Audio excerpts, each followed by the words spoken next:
Intel core i7 processor, 16 GB की RAM, 512 GB की SSD, Intel के इंटीग्रेटेड HD ग्राफिक्स, विंडोज 11 और 21.5 inches का full HD IPS display with 100 hertz refresh rate. अगर मैं आपसे पूछूं कि आपको यही सब स्पेक्स वाला पीसी या फिर लैपटॉप खरीदना हो तो कितने पैसे लगेंगे? अगर आपको पीसी वगैरह की थोड़ी बहुत नॉलेज है तो आई थिंक आपका आंसर होना चाहिए may be around 50-60,000 rupees. But what if I tell you कि आप यही सेम स्पेक्स वाला पीसी सिर्फ 25,000 रुपए या फिर उससे कम प्राइस में बना सकते हो। यस, मैं बिल्कुल मजाक नहीं कर रहा, मैंने खुद ये पीसी बनाया है और मैं इसको पिछले 3 महीने से यूज भी कर रहा हूँ। और मैंने इसमें एकदम बेसिक टास्क जैसे कि MS ऑफिस यूज करना या फिर इंटरनेट ब्राउज करना, ऐसे एकदम बेसिक टास्क से लेकर के एकदम ही हैवी टास्क जैसे कि वीडियो एडिटिंग और गेमिंग, ये सब कुछ मैंने इसमें ट्राई किया है और वो सारी बातें मैं वीडियो में कवर करने वाला हूँ। सो ये वीडियो बेसिकली 2 पार्ट्स में डिवाइडेड होगा। वीडियो के फर्स्ट हाफ में हम डिस्कस करेंगे कि मैंने ये पीसी कैसे बनाया, मतलब मैंने कौन कौन से कंपोनेंट्स यूज किए हैं, कौन सा मॉनिटर यूज किया है, कौन सा CPU यूज किया है वगैरह वगैरह। एंड फिर वीडियो के सेकंड हाफ में मैं आपको बताऊंगा कि ये पीसी की एक्चुअल परफॉर्मेंस कैसी है और मैंने इसको यूज किया तो मेरा क्या एक्सपीरियंस रहा, मुझे क्या क्या इसमें अच्छी चीजें लगी, क्या क्या बुरी चीजें लगी। तो ये सारी चीजें हम वीडियो के सेकंड हाफ में डिस्कस करेंगे। Okay, so I think introduction के लिए इतना काफी है। Now let's begin the video.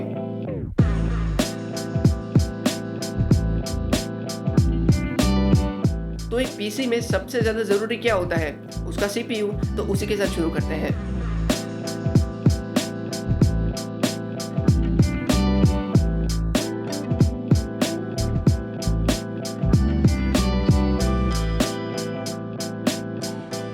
तो CPU के लिए मैंने यहाँ पे एक मिनी पीसी यूज किया है और इसका नाम है HP Chromebox। अब Chromebox सुन के ऐसा मत समझ लेना कि इसमें आपको Chrome OS मिलेगा और आप बहुत ही लिमिटेड काम कर पाओगे। नहीं, ऐसा बिल्कुल नहीं है। इसमें आपको फुल्ली फंक्शनल Windows 11 मिलता है with MS office pre installed. और बाकी स्पेक्स की बात करूँ तो जैसे मैंने वीडियो की शुरुआत में बताया था, इसमें आपको इंटेल कोर i7 प्रोसेसर मिलता है, 16 GB की DDR4 रैम है और 512 GB की SSD है। और इसमें आपको कोई डेडिकेटेड ग्राफिक्स कार्ड नहीं मिलता है एंड इसीलिए इसमें आपको इंटेल के इंटीग्रेटेड HD ग्राफिक्स देखने मिलेंगे। सो ये सारी स्पेक्स, ये पूरा कंप्लीट पैकेज मुझे मिला है Amazon से सिर्फ 17,900 रुपीज के लिए। अब अगर आप सोच रहे हो कि मुझे इतने कम प्राइस में इतने बढ़िया स्पेक्स कैसे मिल गए, तो ऐसा इसलिए बिकॉज ये एक ब्रांड न्यू पीसी नहीं है, ये एक रिफर्बिश्ड प्रोडक्ट है। जी हाँ, आपने बिल्कुल सही सुना, ये रिफर्बिश्ड है और इसीलिए आपको इसमें जो इंटेल का i7 प्रोसेसर मिलता है वो भी लेटेस्ट 13th या 14th जेन वाला नहीं है, ये 8th जेन प्रोसेसर है। मतलब कि कम से कम आज से 5-6 जनरेशन पुराना प्रोसेसर है। बट क्या इसका मतलब ये है कि ये एकदम ही स्लो प्रोसेसर है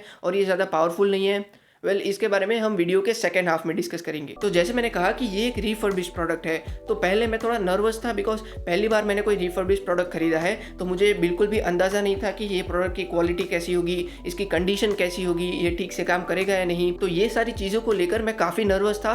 बट जब मैंने इसको अनबॉक्स करके पहली बार देखा, पहली बार इसको अपने हाथों में पकड़ा, तो मैं काफ़ी ज़्यादा सेटिस्फाइड था। ऐसा इसलिए बिकॉज बाहर से तो मुझे इसकी कंडीशन बहुत ही अच्छी लग रही थी, कोई भी स्क्रैचेस नहीं थे, कोई भी तरह का डैमेज नहीं था, एकदम परफेक्ट था। हाँ, बस जो कॉर्नर में क्रोम का लोगो है वहाँ पे पता नहीं किसी चीज़ का तो बहुत ही छोटा सा दाग लगा हुआ है, पता नहीं ये किस चीज़ का दाग है। बट इसके अलावा बाहर से तो इसकी कंडीशन एकदम बढ़िया लग रही है। And just to let you know, इसमें आपको 6 महीने की वारंटी भी मिलती है, तो इन केस अगर कोई डैमेज होता है या कुछ भी प्रॉब्लम होती है तो आप वो वारंटी क्लेम कर सकते हो। ऑल्सो एक और क्विक टिप, अगर आप कभी भी Amazon से कोई रिफर्बिश्ड प्रोडक्ट खरीदते हो तो वहाँ पे उसकी कंडीशन जरूर चेक कर लेना।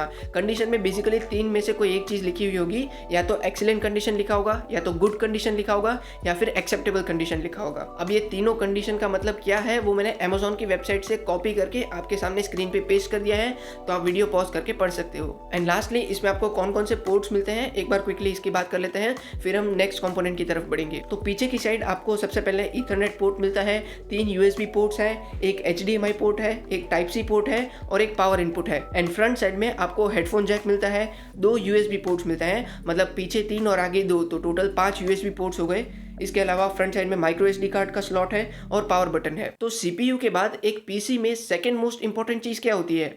उसका मॉनिटर। तो चलिए उसके बारे में बात करते हैं।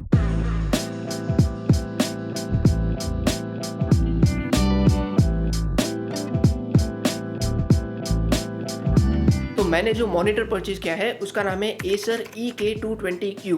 अगर आपको बजट कैटेगरी में कोई अच्छा मॉनिटर लेना है तो ये बहुत ही बढ़िया ऑप्शन है। मैंने इसको अमेजोन से खरीदा है 6300 रुपीज़ के लिए और इसमें आपको 21.5 इंचेस का फुल HD LCD डिस्प्ले मिलता है, 100 हर्ट्ज का रिफ्रेश रेट है, 250 निट्स की ब्राइटनेस है और डिस्प्ले पैनल के लिए आपको इसमें दो ऑप्शंस मिलते हैं, IPS पैनल और VA पैनल। मैंने यहाँ पे IPS पैनल वाला मॉनिटर खरीदा है, बट अगर आप VA पैनल वाला मॉनिटर खरीदते हो तो आपके 300 रुपए और बच जाएंगे, बिकॉज VA पैनल वाले मॉनिटर की प्राइस है सिर्फ 6000 रुपीज। अब अगर आपको नहीं पता कि IPS पैनल और VA पैनल में क्या फर्क होता है तो मैं आपको एकदम क्विकली एकदम शॉर्ट में एक्सप्लेन कर देता हूँ। तो देखो, IPS पैनल और VA पैनल में मेनली दो डिफरेंस होते हैं। पहला होता है कलर और दूसरा होता है व्यूइंग एंगल। IPS पैनल के जो कलर्स हैं वो ज्यादा नेचुरल होते हैं, लेकिन VA पैनल के कलर्स थोड़े हाई कॉन्ट्रास्ट वाले होते हैं, मतलब थोड़े ज्यादा बूस्टेड, थोड़े पंची कलर्स आपको देखने को मिलते हैं VA पैनल में। सो अगर आपको वीडियो एडिटिंग या फोटो एडिटिंग ऐसा कुछ काम करना है तो आपके लिए IPS पैनल ज्यादा बेहतर ऑप्शन है, बिकॉज उसमें आपको नेचुरल कलर्स मिलते हैं। तो जब भी आप कलर करेक्शन करोगे तो आप ज्यादा एक्यूरेटली कलर्स को एडजस्ट कर पाओगे। लेकिन अगर आपको मूवीज देखने हैं, वेब सीरीज देखने हैं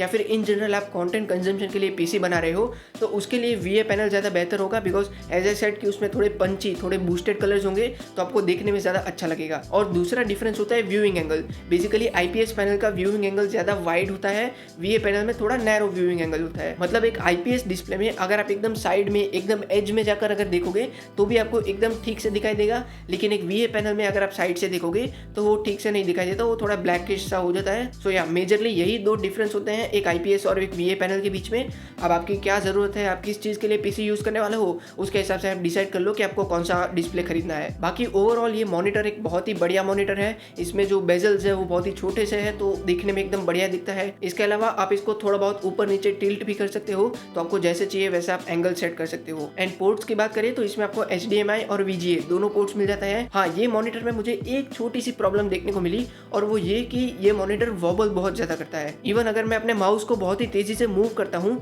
तो भी कभी कभार ये मॉनिटर बहुत ज्यादा शेक होने लगता है, बहुत ज्यादा वॉबल होने लगता है और ये कभी कभी काफी इरिटेटिंग हो जाता है। बस यही एक छोटी सी प्रॉब्लम मैंने इसमें नोटिस की।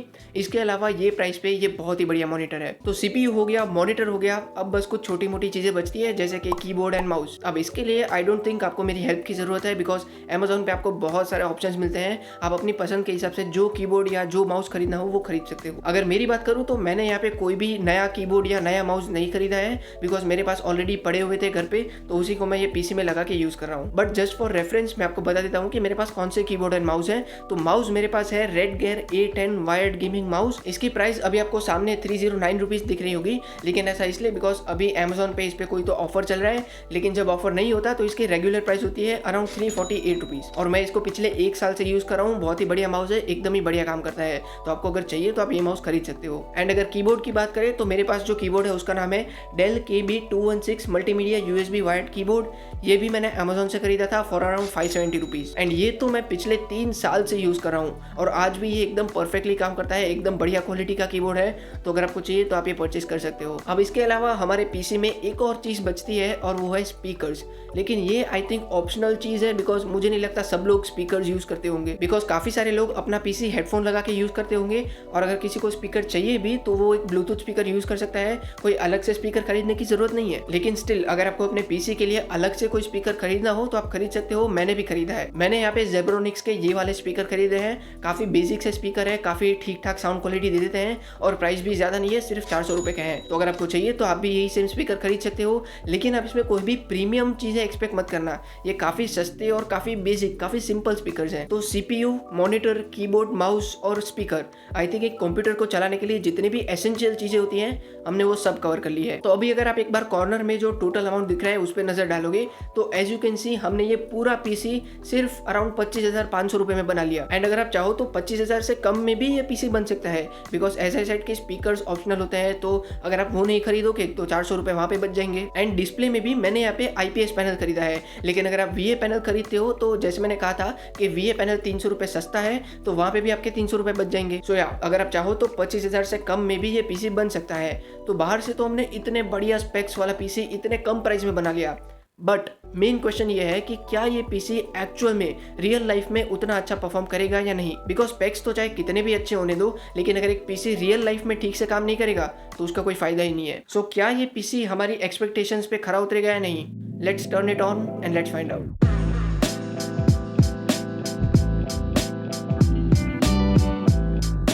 सो फर्स्ट ऑफ ऑल जितने भी बेसिक काम है जैसे कि MS ऑफिस यूज़ करना, इंटरनेट ब्राउज करना, मूवीज़ देखना या फिर फोटो एडिटिंग करना, ये सारे काम तो ये पीसी आराम से हैंडल कर लेता है, उसमें कोई सवाल ही नहीं है। लेकिन एक कंप्यूटर की परफॉर्मेंस का रियल टेस्ट होता है वीडियो एडिटिंग और गेमिंग के टाइम पे। सो पहले वीडियो एडिटिंग से शुरू करते हैं, उसके बाद गेमिंग की बात करेंगे। तो देखो सीधा पॉइंट पे आता हूँ, अगर आपको एकदम प्रोफेशनल वीडियो एडिटिंग करनी है तो आप ये पीसी मत खरीदना।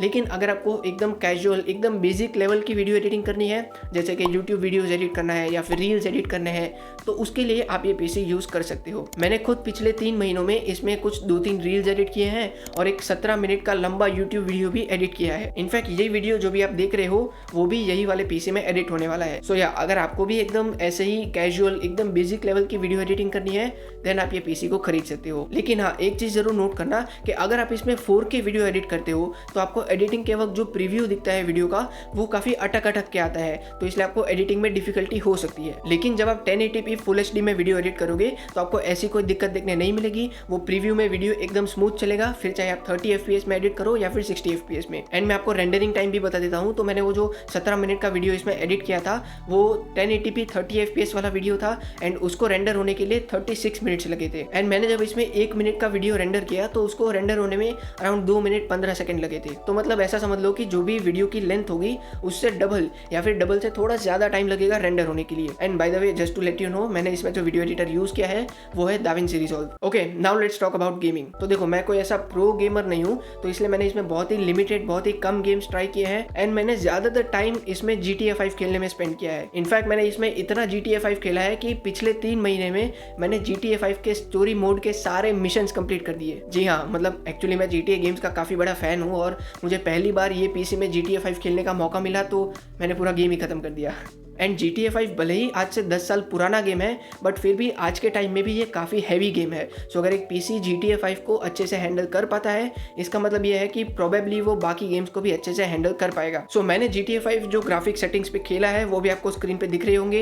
एज यू कैन सी, काफ़ी सारी चीज़ें नॉर्मल पे सेट की हुई है, कुछ चीज़ें हाई पे है और कुछ चीज़ें तो वेरी हाई पे भी सेट की हुई है। और ये सारे सेटिंग्स गेम ने बाई डिफॉल्ट सेट किए हैं मेरे पीसी के स्पेक्स को देखकर। मैंने इसमें कोई भी छेड़खानी नहीं की है। हाँ, बस जो शेडोज हैं वो बाई डिफॉल्ट शार्प पे सेट किए हुए थे, मैंने उसको शार्प से सॉफ्टर कर दिया है। बस यही एक चेंज मैंने किया है। So now let me show you the actual game play of GTA 5। सो आपको कॉर्नर में FPS काउंटर दिख रहा होगा, आप उस पर नजर डालते रहना। So as you can see, मुझे अराउंड 20 से 25 के बीच में on an average FPS count मिल रहा है और कभी कभी ये 30 तक भी पहुंच जाता है। तो हाँ, इसको हम एकदम बढ़िया FPS काउंट तो नहीं बोल सकते, बट आई थिंक ये मैनेजेबल है। मतलब अगर आपको कैजुअल टाइम पास के लिए गेमिंग करनी है तो आप इतने FPS काउंट पे भी गेम्स खेल सकते हो। मतलब अगर आप सिर्फ एंजॉयमेंट के लिए गेम खेल रहे हो तो आप इतने FPS काउंट के साथ भी गेम को एंजॉय कर पाओगे। हाँ, अगर आप कोई ऑनलाइन मल्टीप्लेयर टाइप के गेम खेलते हो तो वहाँ पे ये लो FPS काउंट थोड़ी दिक्कत दे सकता है। एंड ये बात मत भूलना कि ग्राफिक सेटिंग्स में काफ़ी सारी चीज़ें हाई और वेरी हाई पे सेट की हुई है। सो अगर मैं ग्राफिक सेटिंग्स को थोड़ा कम कर दूंगा तो शायद FPS काउंट भी बढ़ जाएगा। तो अगर ये पीसी GTA 5 जैसे गेम को हाई ग्राफिक सेटिंग्स पे भी रन कर पा रहा है तो इसका मतलब आई थिंक ये ऑलमोस्ट सारे गेम्स को प्रोबेबली अच्छे से हैंडल कर पाएगा। सो इन शॉर्ट, अगर आपको एकदम कैजुअल गेमिंग करनी है, सिर्फ इंजॉयमेंट के लिए गेमिंग करनी है, तो आप ये पीसी को कंसिडर कर सकते हो। बट अगर आप एकदम प्रोफेशनल गेमर हो या फिर एक प्रो गेमर हो तो मैं आपको सजेस्ट करूंगा कि आप ये पीसी मत खरीदना।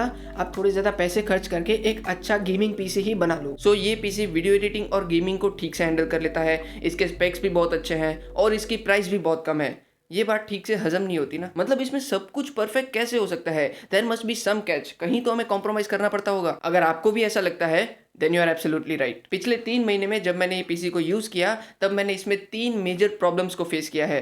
तो आइए प्रॉब्लम्स के बारे में बात कर लेते हैं। सो फर्स्ट ऑफ ऑल, ये एक क्रोम बॉक्स है और क्रोम बॉक्स को जनरली डिजाइन किया जाता है एकदम बेसिक, एकदम सिंपल काम करने के लिए। लेकिन हमने तो इसमें वीडियो एडिटिंग और गेमिंग जैसे हैवी टास्क भी परफॉर्म करके देखे और हमने देखा कि ये पीसी उसको भी अच्छे से हैंडल कर लेता है, विच इज ग्रेट। सो आप इसमें वीडियो एडिटिंग और गेमिंग कर सकते हो, लेकिन आपको उसको लिमिट में रहकर यूज करना पड़ेगा। मतलब अगर आप ये पीसी के ऊपर एक लिमिट से ज्यादा लोड डालोगे फिर ये पीसी क्रैश होने लगता है। मतलब अगर आप इस पे बहुत सारी ऐप्स इंस्टॉल करके रख दोगे जिसमें से काफ़ी सारी ऐप बैकग्राउंड में रन हो रही होगी, बहुत सारी गेम्स इंस्टॉल करोगे, इसकी स्टोरेज को पूरा भर दोगे, अगर ऐसा सब काम करोगे तो ये पीसी के ऊपर लोड बढ़ जाएगा और इसकी वजह से फिर ये क्रैश होने लगता है एंड क्रैश होके ये शट डाउन हो जाता है। फिर आपको दोबारा से इसे पावर ऑन करना पड़ेगा। तो जब मैंने इसको नया नया इस्तेमाल करना शुरू किया था तब मैंने ये क्रैश होने की प्रॉब्लम बहुत ज़्यादा फेस की, इतनी ज़्यादा कि मतलब समझ लो हर 2-3 घंटे में ये एक बार क्रैश होता ही था। लेकिन फिर कुछ दिनों के बाद मुझे रियलाइज़ हुआ कि ये प्रॉब्लम के पीछे का कारण क्या है। तो मैंने इसमें बहुत सारी ऐप्स को अनइंस्टॉल कर दिया, बहुत सारे गेम्स को अनइंस्टॉल कर दिया जो कि मुझे नहीं चाहिए थे, एंड इसके सिस्टम सेटिंग्स में जाके भी थोड़े बहुत चेंजेस कर दिए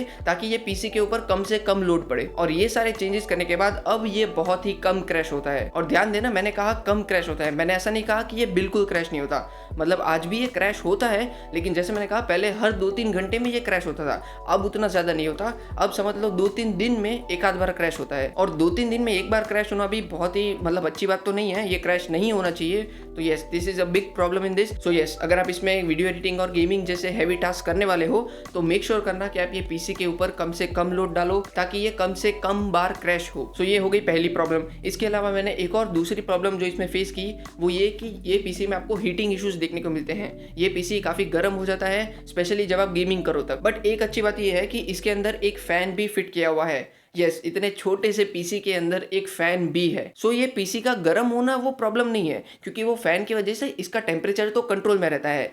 प्रॉब्लम वो जो फैन लगा है उसके अंदर है, क्योंकि कभी कभी ये पीसी बहुत ज़्यादा गर्म हो जाता है, उसके बावजूद भी इसके अंदर का फैन ऑन ही नहीं होता। हाँ, मतलब ऐसा समझ लो कि ये पीसी भूल जाता है कि इसके अंदर एक फैन भी लगा हुआ है और उसे ऑन करने का टाइम आ गया है। तो इसीलिए मुझे बार बार इसको टच करके चेक करते रहना पड़ता है कि कहीं ये बहुत ज़्यादा गर्म तो नहीं हो रहा। और इसके अंदर जो फैन है वो जब भी ऑन होता है तो उसकी आवाज़ सुनाई देती है। तो अगर टच करके मुझे पता चलता है कि ये बहुत ज़्यादा गर्म हो गया है तो मुझे वो आवाज़ सुन के पता करना पड़ता है कि अंदर फैन ऑन हुआ या नहीं, क्योंकि अगर वो फैन ऑन नहीं हुआ है तो मुझे इसको शट डाउन करके दोबारा से पावर ऑन करना पड़ेगा, तब जाकर वो फैन ऑन होता है। सो ये भी एक प्रॉब्लम थी जो कि मुझे ये पीसी में फेस करनी पड़ी। बट हाँ, ये पिछले प्रॉब्लम जितनी ज्यादा बार मुझे फेस नहीं करना पड़ा। तो जैसे मैंने कहा कि वो क्रैशिंग तो हर 2-3 घंटे में एक बार पीसी क्रैश होता था, लेकिन ये फैन वाला इशू मुझे हफ्ते में 1 या 2 बार ही फेस करना पड़ता है। एंड तीसरा प्रॉब्लम ये है कि इसके हेडफोन जैक में जब भी मैं हेडफोन कनेक्ट करने जाता हूँ तो कभी कभी कनेक्ट हो जाते हैं, लेकिन कभी कभी कनेक्ट नहीं होते हैं। और इसमें भी जब भी अगर हेडफोन्स कनेक्ट नहीं होते हैं तो मुझे पीसी को रीस्टार्ट करना पड़ता है, उसके बाद जाके वो हेडफोन्स कनेक्ट होने लगते हैं। और ये हेडफोन वाला इशू भी मुझे हफ्ते में 1 या 2 बार फेस करना पड़ता है। तो ये थे 3 मेजर प्रॉब्लम्स जो कि मुझे ये पीसी में फेस करने पड़े। इसके अलावा everything else is so far so good. So yeah, ये पीसी के बारे में मुझे जितना भी बोलना था मैं सब कुछ बोल चुका हूँ। सो आई होप कि अब आप डिसाइड कर पाओगे कि आपको ये पीसी खरीदना चाहिए या नहीं खरीदना चाहिए। अगर आपके मन में अभी भी कोई डाउट है या क्वेश्चन है तो मुझे नीचे कमेंट करके आप पूछ सकते हो। मैं पूरी कोशिश करूंगा कि आपके सारे डाउट को क्लियर कर पाऊँ। ये वीडियो बनाने का मेरा मोटिव बस इतना ही था कि मुझे पता है कि बहुत सारे लोग ऐसे होंगे जिनको एक पावरफुल, एक बहुत ही अच्छे पीसी की जरूरत है, बट उनके पास उतना बजट नहीं है। सो आई होप कि ऐसे ही किसी इंसान को ये वीडियो की मदद से हेल्प मिली होगी। बाकी बस ये वीडियो के लिए इतना ही था। मैं मिलता हूँ आपसे एक और ऐसे इंटरेस्टिंग वीडियो के साथ। तब तक के लिए good bye and have a nice day.